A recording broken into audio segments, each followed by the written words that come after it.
করবো ইনশাআল্লাহ। আপনাদের সহযোগিতা কামনা করছি।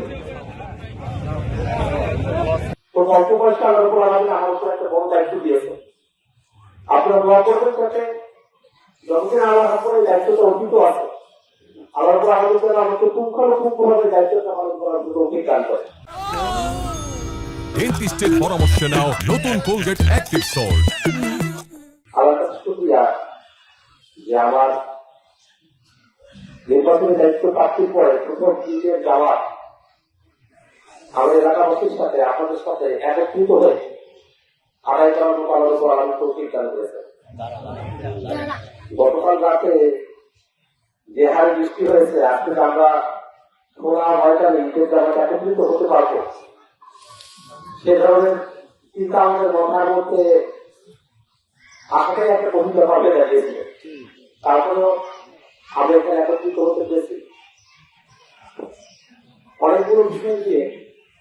আপনাদের এলাকার যারা প্রতিনিধি আছেন এবং আপনাদের যারা শিক্ষা কমিটির দায়িত্বে আছেন তাদের থেকে আমি জেনেছি আপনারা সবাই আমার জন্য দোয়া করবেন যতগুলো আপনার সবগুলো ন্যায়সঙ্গত। কিন্তু একটা বিষয় এখানে একেবারে চোখের সামনে যে আমাদের ঈদগাহের বাউন্ডারি ওয়াল অর্ধেকটা হয়ে আছে, আর কিছু বাকি। আপনারা দোয়া করবেন যাতে সকলের চেষ্টায় এবং সরকারি বরাদ্দ সকলের সমুদায় আমরা কিন্তু অল্প সময়ের মধ্যে আমাদের ঈদগাহের কার্যক্রম গুলো আমরা সমাপ্ত করতে পারি। আপনারা সকলে জানেন যে আমি কেবল একজন উঠতি বয়সের ছেলে।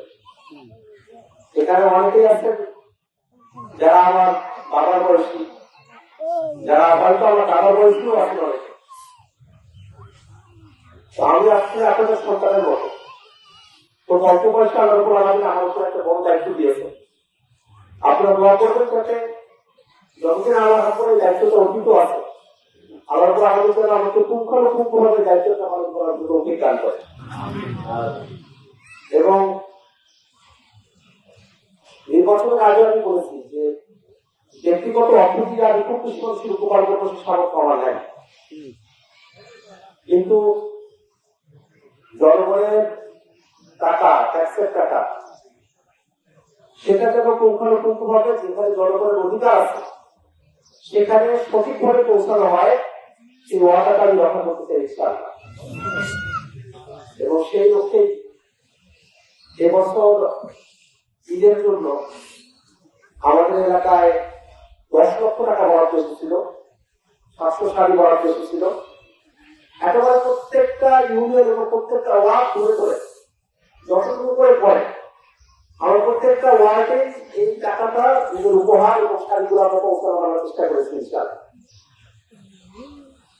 খুব বেশি অ্যাপোর্ট করে, কিন্তু একটা জায়গার মধ্যে ভাবে এমন না যাতে সবগুলো জায়গাতে পৌঁছে যায়। যেহেতু সবগুলো মানুষের আমার উপরে একটা হক আছে, সেই হকটা আদায় করার জন্য চেষ্টা করেছি।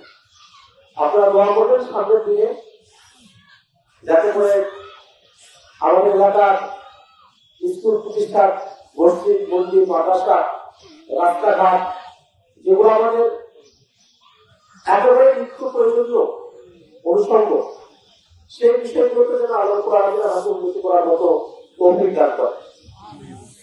এবং আমি আপনাদের কাছে আমার নিজের জন্য দোয়া চাই, এলাকাবাসীর জন্য দোয়া চাই এবং বাংলাদেশের জন্য আপনাদের কাছে দোয়া চাই। আমরা একটা রক্তক্ষয়ী 21 সালের বছর দিয়ে নতুন একটা বাংলাদেশ আমরা পেয়েছি। সেই বাংলাদেশকে আমরা যেন সকলে মিলে বাংলাদেশের সাথে এক থাকতে পারি, দল মতে পার্থক্য করে ভুলে বাংলাদেশটাকে নিয়ে যেন আমরা সামনের দিকে এগিয়ে দিতে পারি, সেজন্য আপনাদের সকলের কাছে আমি দোয়া করি।